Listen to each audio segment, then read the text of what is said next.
CM Chandrababu Naidu అధ్యక్షతన ఇవాళ TDP ఎమ్మెల్యేల సమావేశం జరగనుంది. ఈ సమావేశానికి మంత్రులు, ఎమ్మెల్యేలు హాజరు కానున్నారు.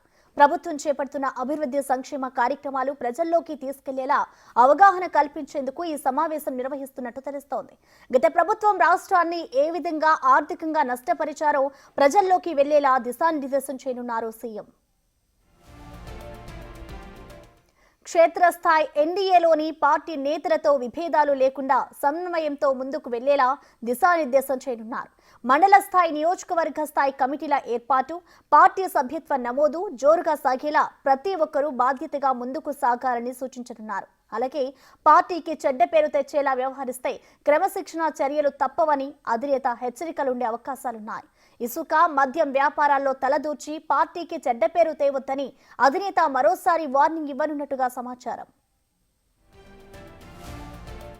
మరిన్ని వివరాలు మా ప్రతినిధి శివ అందిస్తారు.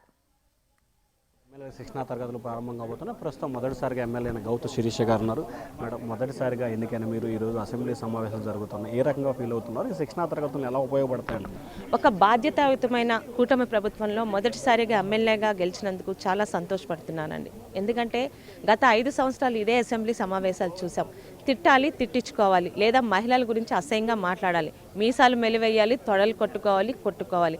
ఇవి తప్పితే 5 సంవత్సరాలు ఎమ్మెల్యేలకున్న పరువు తీసిన ఆ ప్రభుత్వం తర్వాత ఈరోజు ఒక బాధ్యతగా కూటమి ప్రభుత్వంలో మాలాగే ఈరోజు దాదాపు 80కి మించి కొత్త ఎమ్మెల్యేలు ఈరోజు ఉన్నారు. మాకు ఒక అవగాహన, ఈరోజు 2 లక్షల మంది ఓటర్లకి రిప్రజెంట్ చేస్తున్న మేము ఎలాగ ఉండాలి, బడ్జెట్ మీద, ముఖ్యంగా రాష్ట్ర భవిష్యత్తును నిర్ణయించే బడ్జెట్ మీద, అలాంటిది మొదటి బడ్జెట్ మీద ఒక అవగాహన కార్యక్రమం, రేపు ఉదయం ప్రతిపక్షాలకి ప్రజలకి సమాధానం చెప్పే విధంగా, వాళ్ళకి అర్థం చేసే విధంగా, మాకు ఒక నాలెడ్జ్ పెరిగే విధంగా చేస్తున్న కార్యక్రమాలు పట్టి చంద్రబాబు నాయుడు గారికి ఎమ్మెల్యేల పట్ల, అలాగే రాష్ట్రం పట్ల ఉన్న బాధ్యత అర్థమవుతుంది. ఈరోజు ఒకసారి శాసనసభలో అడుగు పెట్టాక ప్రజలు మరియు రాష్ట్ర సంక్షేమం గురించి ఆలోచించాలి తప్పితే ప్రతిపక్షాల మీద దాడులు కాదు. ముఖ్యంగా ఈరోజు ప్రతిపక్షం హోదా ఉందో లేదో తెలియదు, కానీ మొదటి నుంచి గత 5 సంవత్సరాలు కోర్టు కేసులతోనే కాలం గడిపారు. ఈరోజు కూడా ప్రతిపక్ష హోదా నాకు కావాలని కోర్టు కేసు వేయడం బట్టి ఆయనకు కావాల్సింది హోదా, అధికారం తప్పితే ప్రజల పట్ల బాధ్యత కాదని ఇప్పటికే ప్రజలకు అర్థమవుతుంది. కనీసం 11 మందినన్నా మిమ్మల్ని గెలిపించారు అంటే ఈరోజు 10%, 5% మిమ్మల్ని నమ్మారు. వారి పట్ల బాధ్యత వహించడానికని ఈరోజు రావచ్చు కదా. మీరు వచ్చి ఈరోజు కూర్చొని నిజంగా బడ్జెట్లో మీరు ఈరోజు బయట ఉండి మాట్లాడుతున్న అవకతవకలు జరిగితే ప్రజాపరంగా, అసెంబ్లీ పరంగా ఇక్కడే ప్రశ్నించండి. అందులో తప్పులుంటే సర్దిదిద్దుకుంటామని చంద్రబాబు నాయుడు గారు కూడా చెప్తున్నారు. ఈరోజు ప్రతిపక్షం అనేది రాష్ట్రంలో లేదు. వాళ్ళకి ఎంతసేపు హోదా, అధికారం అవి ఉంటే ప్రతిపక్షాల మీద ఇబ్బంది పెట్టడం తప్పితే ప్రజల పట్ల, రాష్ట్రం పట్ల బాధ్యత లేదని గత 5 సంవత్సరాలు నిరూపించుకున్నారు. ఈ రోజు కూడా అదే నిరూపించుకుంటున్నారు. మీ సోషల్ మీడియా వ్యవహారంలో మాజీ మంత్రి రోజా కానీ, మాజీ మంత్రి రజనీ కానీ వ్యాఖ్యలను ఎట్లా తీసుకోవాలి? గత 5 సంవత్సరాలు కూడా మైకుల ముందు కూర్చోపెట్టేది, తిట్టేది, తిట్టించుకోవడానికే. నిజంగా అడుగుతున్నాను, సోషల్ మీడియాలో 4 రోజులుగా హడావుడి పడుతున్నారు కదా. 5 సంవత్సరాలు, ముఖ్యంగా నేను వన్ ఆఫ్ ద విక్టిమ్. ఈరోజు ప్రశ్నించాలనుకుంటే సోషల్ మీడియాలో ప్రశ్నించండి. మీరు ఇచ్చిన హామీలు ఎప్పుడు అమలు చేస్తారు, ఎంత తొందరగా అమలు చేస్తారు, పలానా వారికి అందలేదు, ఈ హామీలు ఇంకా అమలు జరపలేదు, అవి మానేసి ఆడవాళ్ళ ఫోటోలు మార్ఫింగ్ చేసి అసభ్యంగా, అశ్లీలంగా గతంలో ఉన్న 90% మీడియా వాళ్ళు అప్పుడున్న అధికారంలో ఉన్న జగన్మోహన్ రెడ్డి గారి ప్రోద్బలంతో ఎలా ఇబ్బంది పెట్టారో తెలిసే. నా మీద ఎందుకండి సిఐడి కేసు గతంలో పెట్టారు? ప్రభుత్వాన్ని ప్రశ్నించిన ఒక్క పోస్ట్ని ఫార్వర్డ్ చేశానని దీంతో ఈరోజు ఎలాంటి వాళ్ళని అరెస్ట్ చేస్తున్నారు? అసభ్యంగా, అశ్లీలంగా ఈరోజు స్వయాన హోమ్ మినిస్టర్గా ఉన్న మహిళ అనిత గారి మీద కానీ, పవన్ కళ్యాణ్ గారి కుటుంబంలో వ్యక్తులు కానీ, స్వయాన మా ముఖ్యమంత్రి గారు చంద్రబాబు నాయుడు గారి ఇంట్లో మహిళల మీద కానీ అసభ్యంగా, అశ్లీలంగా ఫోటోలు మార్పింగ్ చేసిన వెధవల్ని ఇంకా వదిలితే వాళ్ళు ఎలా ముందుకెళ్తారో మాకు తెలుసు. తప్పన్నది ఎవరు చేసినా తప్పే. చంద్రబాబు నాయుడు గారు ఎంత బాధ్యతగా ఉంటున్నారో ఈరోజు ప్రతి ఒక్క తెలుగుదేశం సోషల్ మీడియాకి ఆయన ఒక సున్నితమైన హెచ్చరిక చేశారు. మీరు ప్రశ్నించండి, అంతేగాని వైసీపీ నాయకులు ఇళ్లలో ఆడవాళ్ళ మీద మీరు ఎలాంటి తప్పులు మాట్లాడినా మేము సహించేది లేదని. ఆ మాట జగన్మోహన్ రెడ్డి నోటి నుంచి ఇప్పటికైనా వస్తుందా? మా సోషల్ మీడియా వాళ్ళని వారియర్స్ అంట. ఏం వారియర్స్ అండి? వాళ్ళ వారియర్స్ అందరూ వైటీపీ, పేటీఎం కుక్కలని అంటున్నారు ఈరోజు రాష్ట్రంలోని. తప్పుడుగా మా ఆడవాళ్ళ మీద, వీటి మీద ఫోటోలు మార్ఫింగ్ చేసిన వాళ్ళు వారియర్స్ అంటారా? మీకు ధైర్యం ఉంటే ఈరోజు అసెంబ్లీకి రండి, అసెంబ్లీకి వచ్చి ప్రశ్నించండి. మేము ఇచ్చిన బడ్జెట్లో కానీ, మేము పెడుతున్న పథకాల్లో కానీ ఎక్కడైనా తప్పు కనిపించినా చెప్పింది చేయకపోయినా ప్రశ్నించే హక్కు మీకు ఉంది. దానికి ప్రతిపక్ష హోదానే అక్కర్లేదు. ఈరోజు ఉన్నది 11 మంది, వచ్చి మాట్లాడండి. అవి వదిలేసి ఒక రోజా గారు, ఒక రజనీ గారు, లేకపోతే ఒక కళ్యాణి గారు, లేకపోతే ఒక 4-5 నాయకులను పెట్టి తిట్టించడం అనేది గతంలో మీరు చేసింది. ఈరోజు ప్రజలు నమ్మబోవటం లేదు. చంద్రబాబు నాయుడు గారు బాధ్యతాయుతంగా వెళ్తారు. తప్పు చెయ్యరు, చెయ్యనివ్వరు. ఈరోజు ముఖ్యంగా మాకు పెడుతున్న క్లాసులు కూడా ఒక అవగాహన సదస్సు. 2 లక్షల మందికి రిప్రజెంట్ చేస్తున్న వాళ్ళకి మాకు ప్రజలకి సమాధానం చెప్పేలాగా మాకున్న అవేర్నెస్ క్రియేట్ చేయాలి. అలాగే ప్రతిపక్షాలకి సమాధానం చెప్పాలి.